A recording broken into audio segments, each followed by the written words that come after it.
In the decades following the end of World War II, a pattern of missing files, silenced witnesses, and vanished convoys began to surface across Allied and Soviet archives, threads of a story that was never meant to be told.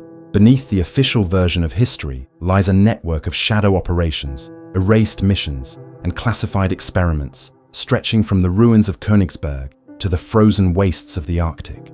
Buried under layers of bureaucratic redaction and Cold War secrecy, these fragments point toward one chilling reality. The war may have ended in 1945, but the operations it unleashed never truly stopped.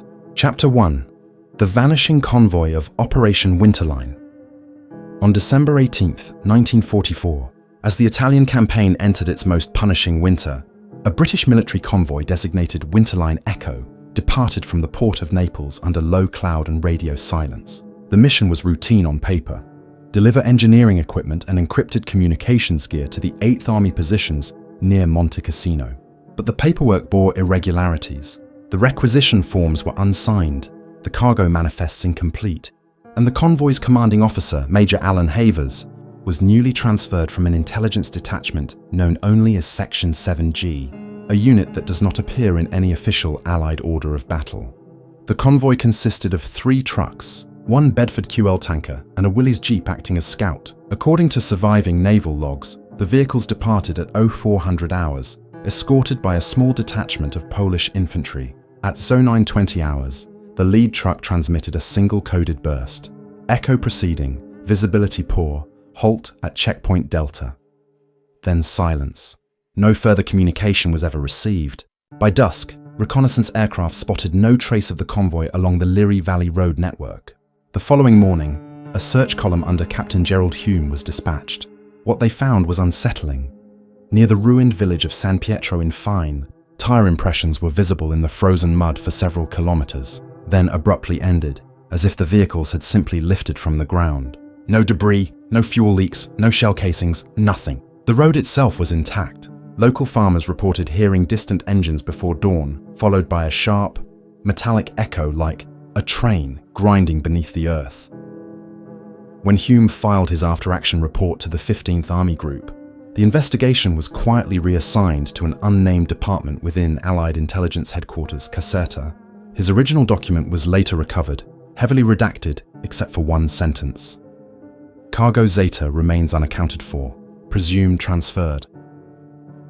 The mention of Cargo Zeta appeared nowhere else in Allied correspondence. However, in 1973, a declassified memorandum from the British Ministry of Defence, titled Wint File J 13 Lost Convoy Anomaly, contained a striking passage. It referenced electromagnetic instruments and radar oscillators of non-British manufacture reportedly loaded onto Winterline Echo by American engineers attached to the OSS.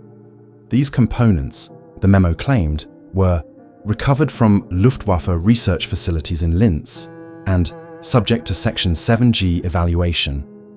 No surviving inventory lists corroborate this. In 1958, a retired Royal Navy diver named Thomas Breyer wrote privately to the Imperial War Museum describing an unauthorized dive near the Amalfi Coast. While charting post-war wrecks, he had discovered a corroded steel crate marked with the faint stenciling ZTA. Inside, beneath layers of mud, were fragments of vacuum tubes and a cylindrical mechanism resembling a cathode oscillator. Before he could report the find to maritime authorities, 2 men identifying themselves as NATO security officers arrived at the dock, confiscated the crate, and warned him to remain silent. His letter was filed away and forgotten until resurfacing in 1994 among museum archives. Cross-referencing Breyer's account with naval archives reveals an unexplained anomaly. The US Office of Naval Research logged a classified material recovery off the Tyrrhenian coast on August 9, 1958, the exact date of Breyer's dive. The operation was conducted under the codename Seafold. No further documentation exists. Researchers who attempted to obtain access under the Freedom of Information Act were denied on grounds of national security interests concerning foreign cooperative defense projects. Historians examining Section 7G's supposed existence face further obstacles. British War Office indexes for 1943 to 1945 omit any listing of such a unit. Yet several personnel rosters from the Allied Expeditionary Force Intelligence Corps contain notations, 7G cryptanalysis beside specific officers' names. These annotations were later struck through in blue pencil. According to an internal memo dated February 1945 from Colonel Reginald Mallory, G2 Liaison, 7G to proceed with Phase Z transport. Priority override confirmed by combined chiefs. Mallory himself was reassigned to North Africa 2 weeks later and killed in a plane crash under disputed circumstances. In 1982, an Italian film crew shooting a documentary near Monte Cassino uncovered a rusted Jeep chassis buried under a landslide, roughly 3 kilometers from where Winterline Echo was last sighted. The frame number corresponded to a vehicle registered to the convoy.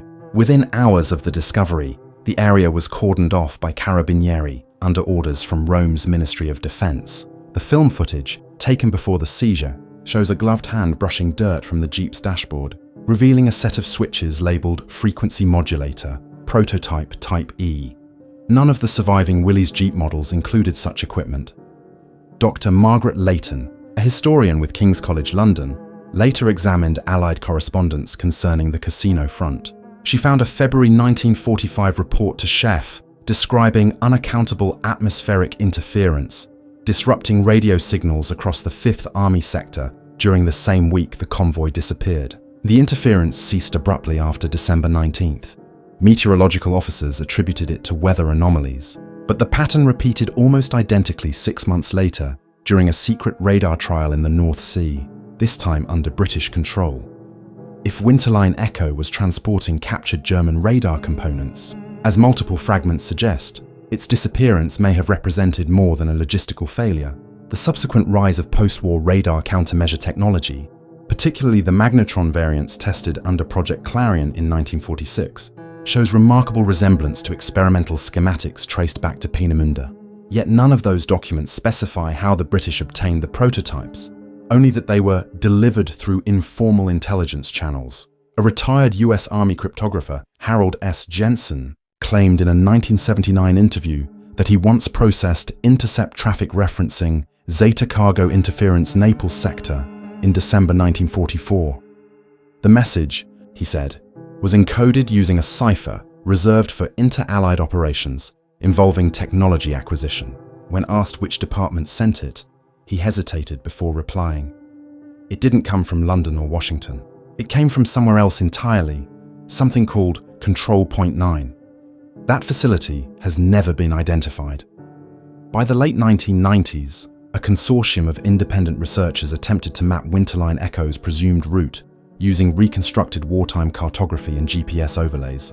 The resulting analysis revealed an uncharted service road branching off the main Cassino supply corridor, visible on a 1943 Luftwaffe reconnaissance map, but absent from all Allied surveys. Excavations in 2001 exposed buried steel fragments and melted glass consistent with high-voltage electrical burns, not explosive damage.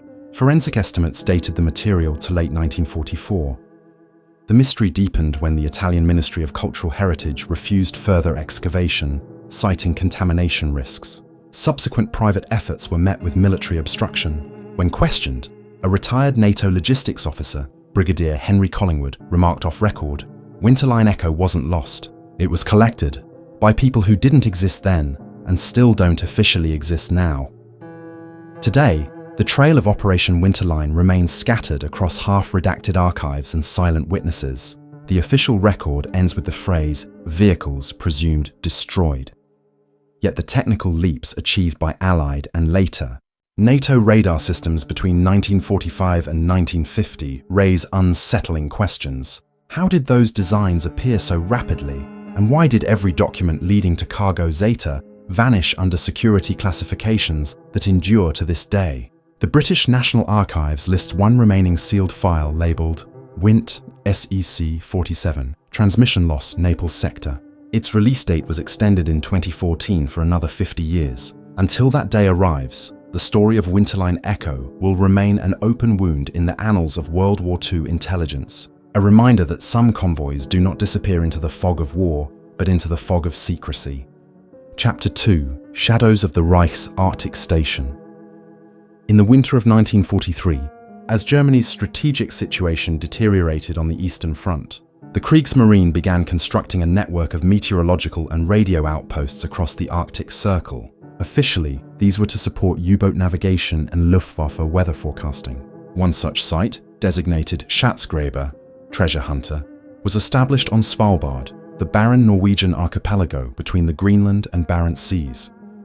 Its coordinates, 80° N, 15° E, placed it beyond the reach of Allied bombers and within proximity to vital convoy routes supplying the Soviet Union through Murmansk. For years, it was assumed Schatzgräber was abandoned after a reported outbreak of trichinosis among its crew in 1944.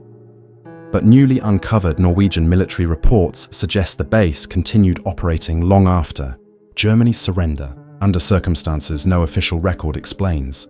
The initial discovery came not from historians, but from trappers.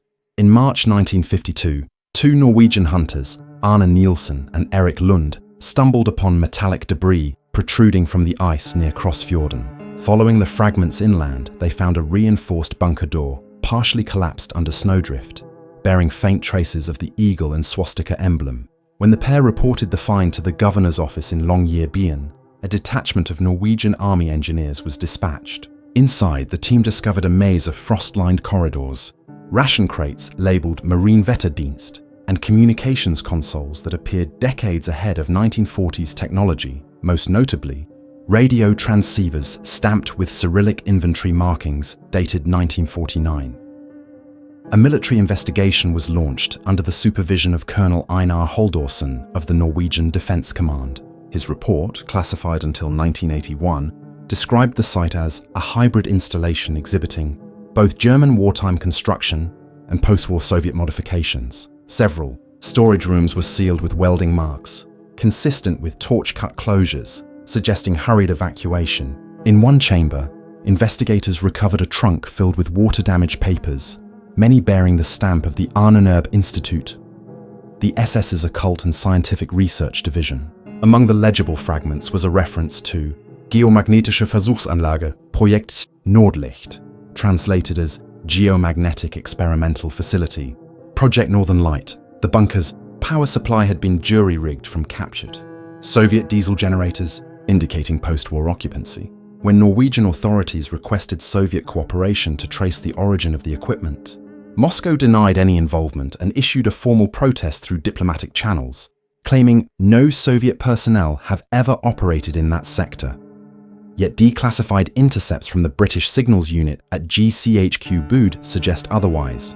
A 1951 transmission log cites encrypted radio bursts on frequency 1244 MHz, identical to those used by Soviet Arctic listening stations, originating from the Svalbard sector for over 14 months. Each signal ended with a peculiar call sign, Delta Wolf 2. In 1953, the British Foreign Office, alarmed by the possibility of a covert Soviet installation on NATO territory, initiated a joint inquiry codenamed Operation Borealis. The mission, conducted in secret with Norwegian cooperation, aimed to verify the true purpose of the Svalbard site. Declassified after 2005, the Borealis brief describes a small detachment of Royal Engineers and MI6 technicians deployed under the cover of geological research.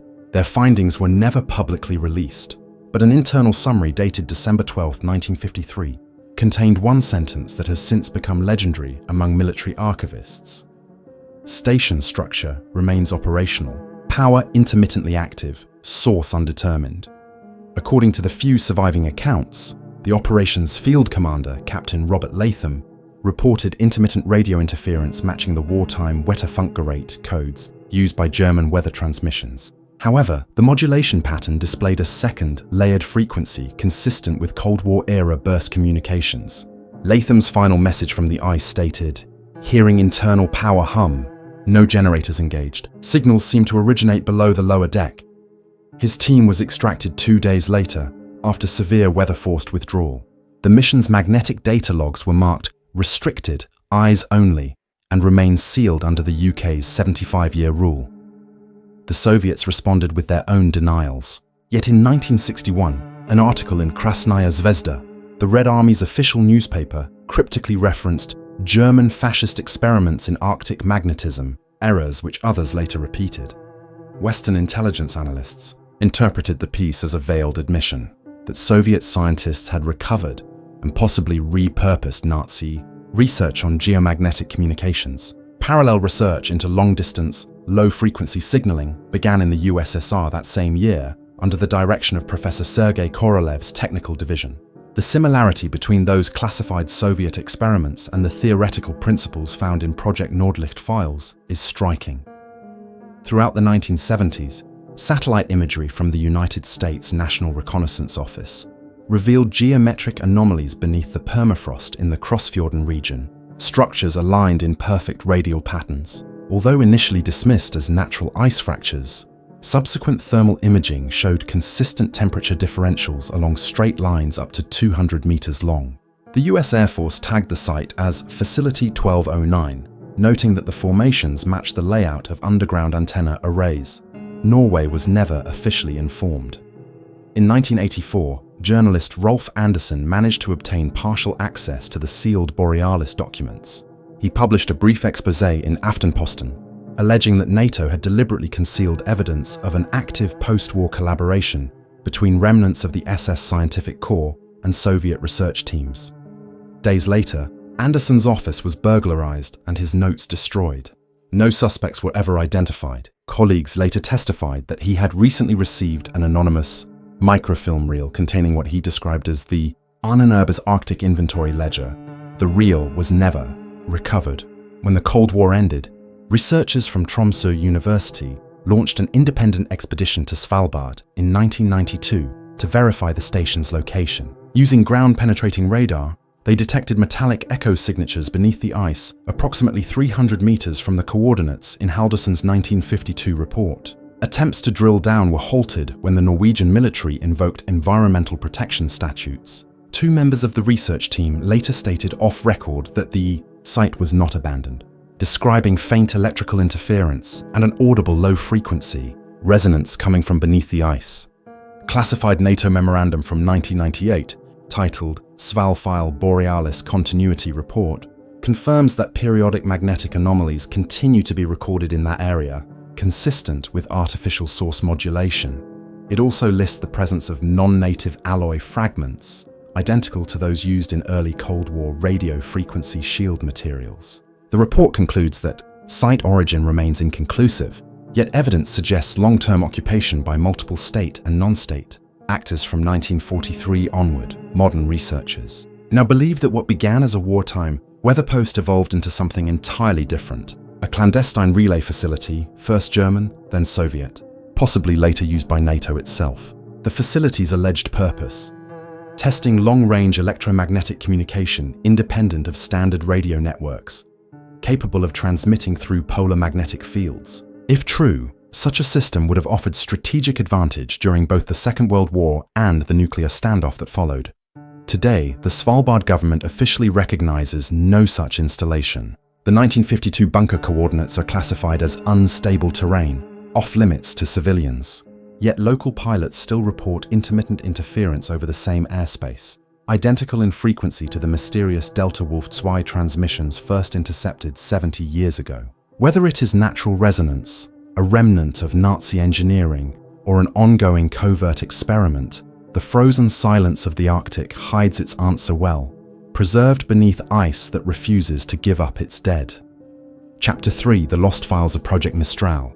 For decades, the dusty archives of post-war France concealed a story too intricate, too politically hazardous, to fit cleanly within the official narrative of liberation and resistance. Buried among the declassified holdings of the French National Archives in 1996 were several damaged folders labeled Projet Mistral. Each bore the distinctive seal of the Direction Générale des Études et Recherches, the DGER, France's post-liberation intelligence service, a precursor to the SDIC. On their covers, faint pencil annotations read simply, Lisbon Channel, Liaison OSS.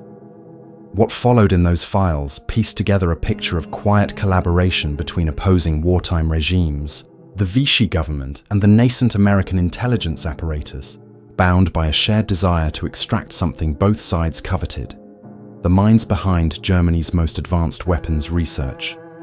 The paper trail begins in September 1943, when the Vichy naval attaché in Madrid, Captain Émile Roux, sent a coded dispatch to the French embassy in Lisbon, referencing Mistral components awaiting secure transfer.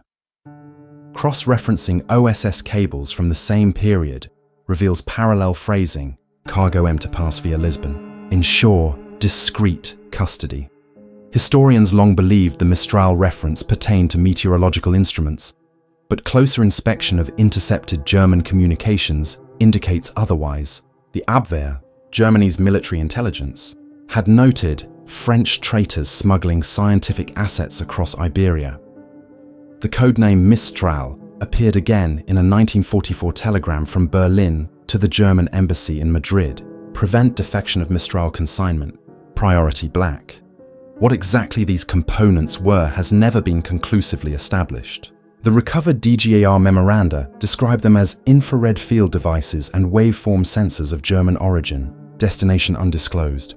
One surviving schematic, drawn on brittle tracing paper, outlines a cylindrical mechanism marked Strahlungsgerät A7, identical in design to early heat-seeking detectors tested by the Luftwaffe for night fighter aircraft. A marginal note, likely written by an OSS field officer, reads, Peenemünde variant, priority exfil.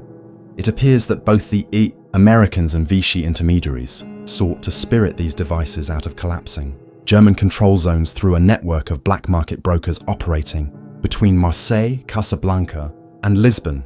A particularly revealing entry emerges from OSS Madrid Station's 1944 activity log. Under date 23rd December, it records a payment authorization of 30,000 Swiss francs to WWII, Lisbon transport fee, Mistral. The transaction, routed through a neutral Portuguese bank, was later flagged in a treasury audit, though the documentation vanished soon after. Another piece of the puzzle came from the US National Archives, box OSS FR-17, containing a single surviving memorandum signed by Colonel William Donovan himself. It references clandestine French cooperation facilitating acquisition of key technical personnel. Program codename Mistral. Maintain absolute denial of involvement. The human dimension of Project Mistral emerges through the post-war testimonies of surviving scientists. Among them, Dr. Helmut Krüger, a radar physicist from Munich, was captured by Allied forces in Tunisia in April 1944. In a 1951 CIA interview transcript, Krüger claimed he had been promised safe passage to South America in exchange for transferring research blueprints via Lisbon under escort from French intelligence intermediaries. He described meeting two French officers at a villa outside Estoril, one of whom carried identification for the Service des Communications Spéciales. According to Krüger, the deal fell apart when German agents intercepted their courier, resulting in the destruction of one shipment. He concluded the interview with a chilling remark.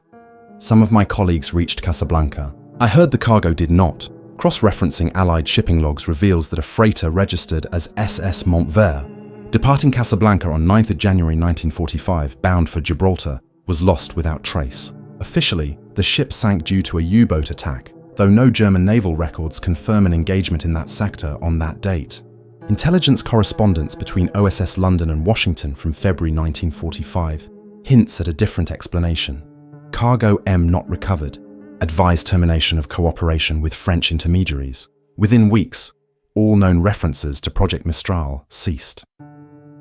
Yet the story resurfaced unexpectedly in 1957. A routine NATO internal audit found discrepancies in US Air Force procurement files, listing foreign origin infrared array devices delivered to Wright Field in 1946, components untraceable to any Operation Paperclip manifest.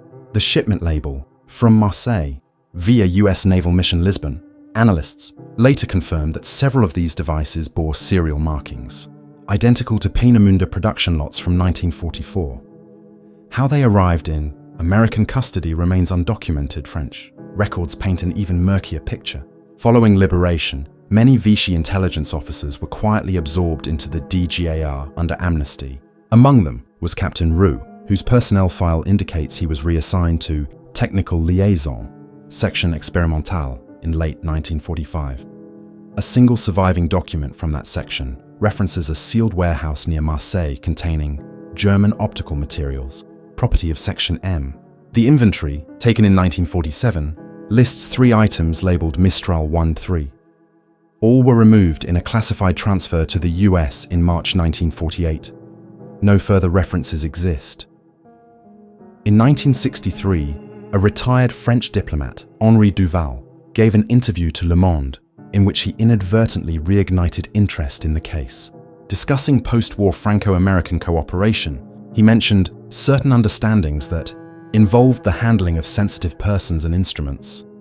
When pressed for clarification, Duval replied, "There was a project, Mistral, I believe. We helped our American friends collect some people they could not reach directly." Days later, the newspaper received an anonymous letter warning them to drop the story. The article was never published in full. It was not until the mid-1990s, with France's wave of declassifications, that fragments of the original files emerged. Historians discovered that Projet Mistral had been deliberately misfiled under meteorological research. The documents showed clear evidence of tampering, pages removed, others overwritten. Yet a recurring phrase appeared throughout: transfer authorized by Directive 7G. That same mysterious designation had surfaced earlier in the case of Operation Winterline, linking both episodes to a shadow intelligence network, seemingly operating parallel to official Allied command.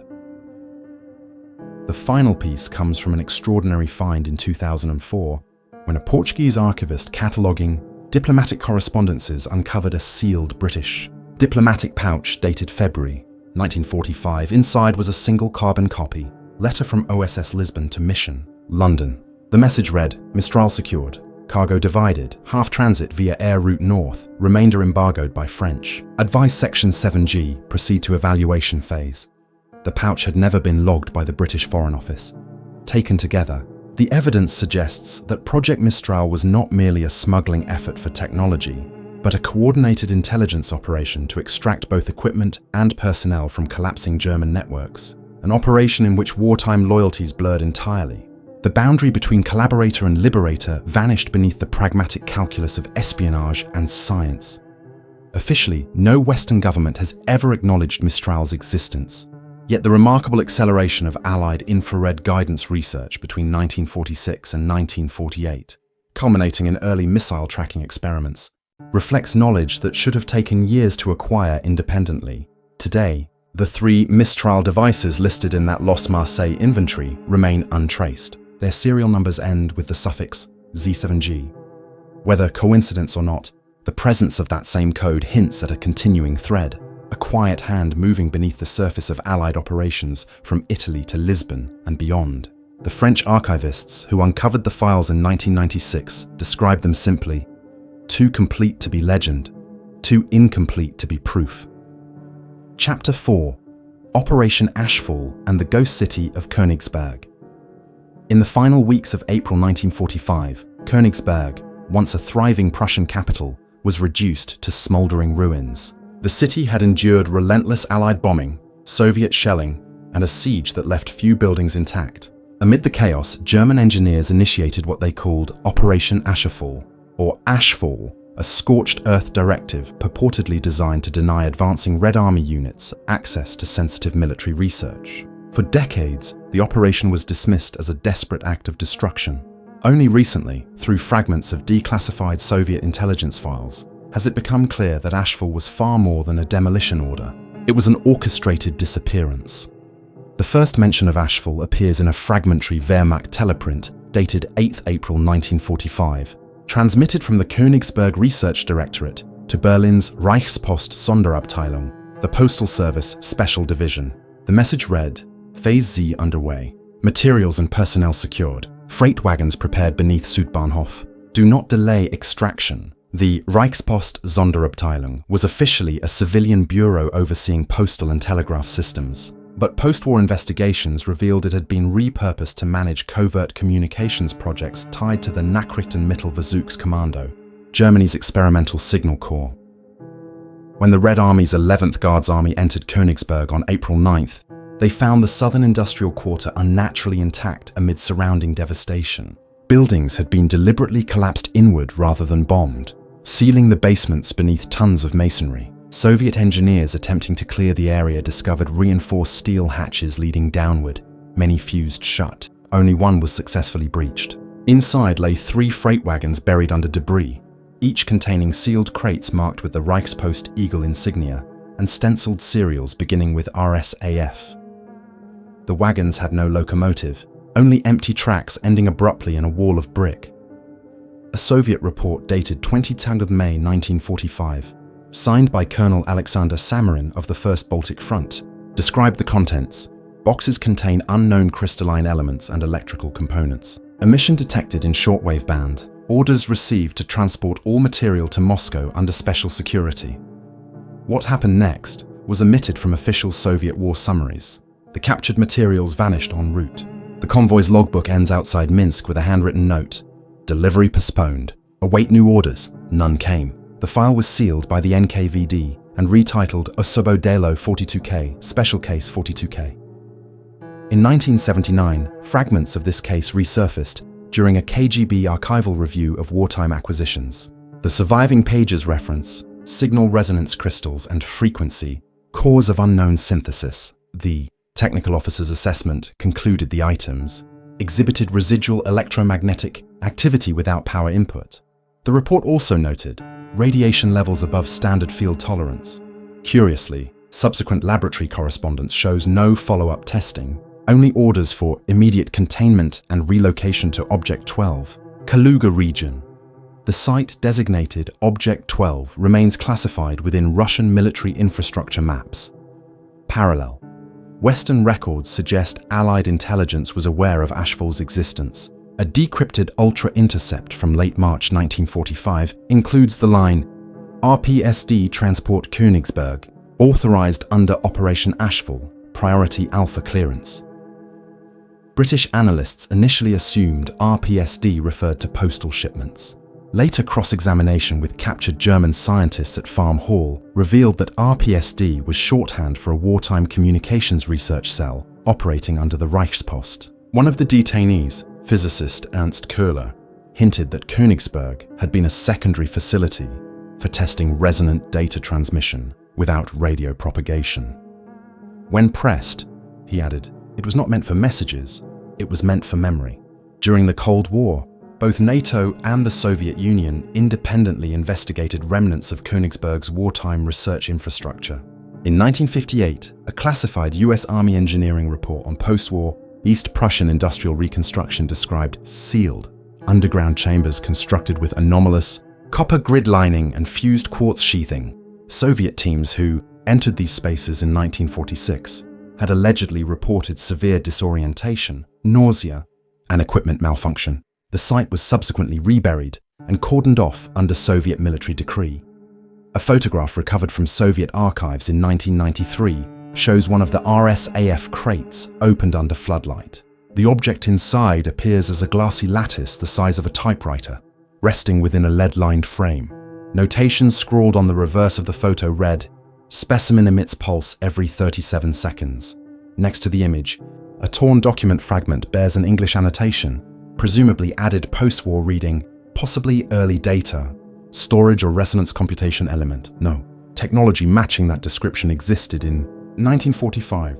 Survivors of the Königsberg Siege later recalled hearing explosions from beneath the ground even after the Soviet occupation had begun. One civilian, Otto Brandt, described metallic thunder from the tunnels, followed by columns of black dust rising from manholes. When interviewed in 1967 by an East German historian, Brandt said Soviet soldiers had warned locals to avoid the southern quarter entirely, claiming the earth there still talks.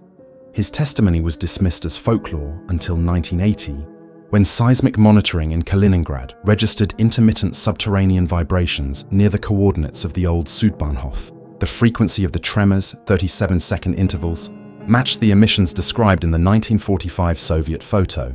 Meanwhile, Western intelligence circles continued tracing faint references to Ashfall. A declassified CIA cable from 1962, originating in West Berlin, mentions unauthorized excavation by Soviet engineers in Königsberg, purpose unclear, presumed retrieval of wartime apparatus. The following year, a NATO technical report on Soviet advances in data resonance theory listed the Königsberg discovery as a potential origin point. It concluded, somewhat cryptically, acquisition of RSAF materials may explain asymmetrical progress in Soviet frequency control technologies. German post-war scientists, many recruited under Operation Paperclip, consistently denied involvement with any Königsberg project. Yet in a 1954 private letter from Dr. Wilhelm Strauss, a radar specialist then working for Hughes Aircraft, to his former colleague in Munich, he wrote, "The Americans keep asking about the Königsberg materials. They think we hid them. We did not. They were taken, but not by the Russians." The ambiguity of that last phrase has fueled speculation that Allied intelligence may have intercepted part of the Ashfall convoy before it reached Soviet lines. If so, the implications are profound. The sudden leap in Western computational research during the late 1940s, particularly the unexplained origin of certain resonant lattice prototypes used in early British radar systems, could trace back to these lost Königsberg materials. None of the official documentation connects the dots directly, yet the pattern remains hauntingly consistent. Both superpowers appear to have derived parallel technologies from an unknown source at the war's end. Modern researchers, who visited Kaliningrad in the early 2000s, noted sealed tunnel entrances beneath the modern railway station, guarded by Russian military engineers. Local residents report occasional closures of nearby streets due to infrastructure testing. When independent geophysicists attempted to survey the site using magnetometers, their equipment repeatedly malfunctioned. One researcher recorded a faint repeating pulse in the shortwave spectrum, centered at 37-second intervals, the same anomaly reported since 1945. To this day, the Russian Federation classifies all documentation relating to Osobodelo 42K. Western archives remain incomplete, their corresponding references redacted. Yet fragments continue to emerge, a blueprint here, a log entry there, each pointing to the same conclusion. Operation Ashfall was not the destruction of knowledge, but its concealment. Whatever was sealed beneath Königsberg's rubble was not meant to be found by the victors of 1945. Whether it was a prototype communication system, a primitive computational array, or something stranger, its echoes continue to reverberate through history. In the ruins of that ghost city, the silence hums, not the quiet of decay, but the steady rhythm of something still active, still waiting, beneath the ground where empires once fell. Chapter 5: The Prague Broadcast and the Phantom Signal. In the dying weeks of the European War, amid the collapse of the Third Reich and the chaos of liberation, Allied monitoring stations began intercepting an inexplicable radio transmission. It was first detected on 28 April 1945 by the 2nd Tactical Air Force's intercept team stationed near Nuremberg. Operating on 5.47 MHz, the transmission was characterized by a steady, rhythmic pulse, neither voice nor conventional Morse, but a complex modulation that defied all known coding systems. The signal source was triangulated to somewhere near Prague, then still under German control. The intercept was logged as Signal 473 Delta. What began as a minor curiosity quickly spiraled into one of the war's strangest and most persistent mysteries. Allied cryptographers initially suspected it to be an experimental German radio beacon guiding retreating units, yet when the message was compared to Luftwaffe navigation frequencies, it showed no correlation. The pulse pattern repeated every 9 minutes with mathematical precision, even during active jamming operations. British monitoring stations in Cairo and Malta reported identical readings, implying that the signal's propagation far exceeded typical shortwave range. In early May, American SIGINT officers forwarded recordings to Bletchley Park for analysis. Alan Turing himself, though preoccupied with final Enigma decryptions, allegedly examined the waveform and described it in a memo as non-random, recursive, possessing internal self-reference. The document was filed under Signal Anomaly Archive, 473D May 45, and has never been released in full. When Soviet troops entered Prague on 9 May 1945, they reported capturing a partially destroyed Gestapo communications facility on Napřikopě Street.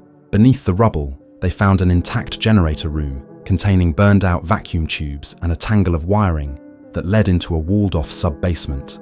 According to post-war Czechoslovak intelligence files, the underground chamber contained a single standing metal cabinet labeled Versuchsapparat, Reichspost Sonderabteilung. Its switches were locked in the send position. No paper records survived, but a soot-marked schematic recovered nearby included the handwritten note Echo Project. Frequenzspeicher, Prag 74. The device was shipped to Moscow for analysis and promptly disappeared into the NKVD's inventory. Despite the facility's destruction, the transmission did not cease. Allied intercept logs confirmed that signal 473 Delta continued without interruption until 20 June 1945, 6 weeks after the transmitter's presumed capture. Even more perplexing, its frequency remained remarkably stable. Analysts at the US Army's Signal Intelligence Service concluded the signal could not be originating from a fixed terrestrial transmitter, suggesting a rebroadcast relay or atmospheric reflection of unknown origin. An internal memorandum dated 3 July 1945 speculated it might be a residual automated broadcast triggered by energy, feedback within damaged radio infrastructure. The theory was never proven. In the early years of the Cold War, the phantom transmission resurfaced. In March 1953, British listening posts in West Germany recorded a weak but distinct recurrence of the 473 Delta pattern, this time centered around Dresden. The signal's structure had evolved. It now contained faint bursts of tonal variation, like encoded digital sequences. When NATO's Supreme Headquarters Allied Powers Europe, SHAPE, investigated, they discovered the same frequency was being used by an East German communications research facility known as Institute für Funktechnik Dresden. Officially, the institute specialized in atmospheric propagation studies. Yet declassified CIA cables from 1954 reveal suspicions that it was engaged in reverse engineering captured German equipment seized from Prague. A curious entry from the East German Ministry for State Security Archives, uncovered after reunification, corroborates the connection. File Stasi Refel S22 Ta details an internal directive instructing agents to ensure continuous maintenance of frequency delta operations inherited from former Reichspost apparatus. The directive explicitly forbids field personnel from disclosing the existence of Project Echo to Soviet advisors. The language suggests a secret East German continuation of the Prague technology, concealed even from Moscow's oversight. Meanwhile, scientists attempting to analyze archival recordings of the 1945 broadcast noted an anomaly. When replayed through modern spectrum analyzers, the waveform produced distinct harmonic spikes corresponding to the Schumann resonance frequencies of the Earth's magnetic field. In layman's terms, the signal appeared to synchronize with the planet's natural electromagnetic oscillations. No 1940s-era transmitter could have achieved such modulation without precision instruments far beyond wartime capability. In 1965, during a classified NATO electromagnetic monitoring operation in West Berlin, technicians again detected a low-intensity signal at 547 Mhz. It persisted for precisely 47 minutes before vanishing. The logbook notation, written in pencil by a civilian contractor, reads simply 473D returns. Same pulse, weak but identical. When the report reached SHAPE headquarters, it was appended with a stamped directive. No action required. Archive only. No explanation was provided. The signal entered the realm of rumor and conspiracy thereafter. Amateur radio operators in Czechoslovakia during the 1970s occasionally claimed to have heard faint pulses, like a heartbeat through static. A 1978 issue of Amatérské Radio magazine included an anonymous submission describing the phenomenon, warning others not to investigate. Those who trace it will find no station, only silence that moves. The Czech State Security Agency confiscated all copies of that issue and quietly banned further publication on the subject. When the Cold War ended, fragments of the 1945 and 1953 recordings surfaced among declassified British intercept archives. Audio engineers studying them discovered an unnerving detail. The modulation sequence contained embedded intervals that, when converted to binary, spelled out repeated patterns resembling alphanumeric identifiers, Echo, RPSD, and 7G. Each of those codenames corresponded to operations already linked to lost wartime research in Königsberg, Italy, and France. Whether coincidence or deliberate encoding, the appearance of the same initials across decades of classified material seemed impossible to ignore. One theory, advanced by former GCHQ analyst Peter McAllister, posits that the original 473 Delta broadcast was not a transmission in the traditional sense, but a form of data imprint, an automated loop intended to preserve encoded information within the ionosphere. He argued that the Reichspost engineers behind Project Echo were experimenting with a primitive version of what would later be known as data persistence, using electromagnetic resonance to store information in atmospheric charge layers. McAllister's proposal was dismissed by his peers as speculative pseudoscience, but his technical analysis matched the observed longevity and reappearance of the signal. In 1998, researchers at the Czech Technical University in Prague located the foundations of the old Gestapo building on Nová Příkopě Street during redevelopment. While excavating the sub-basement, workers uncovered fragments of heavy electrical wiring fused into the concrete, as if melted by intense heat. Radiation levels around the area were slightly elevated. When the fragments were tested, traces of quartz-like compounds and silver alloy identical to those found in recovered components from Königsberg were detected. Within 48 hours, the Czech National Security Office sealed the site, citing heritage contamination. Officially, no military materials were recovered. Unofficially, local technicians reported that their portable radios emitted a faint pulsing interference when brought near the debris, occurring, as one noted, every 9 minutes.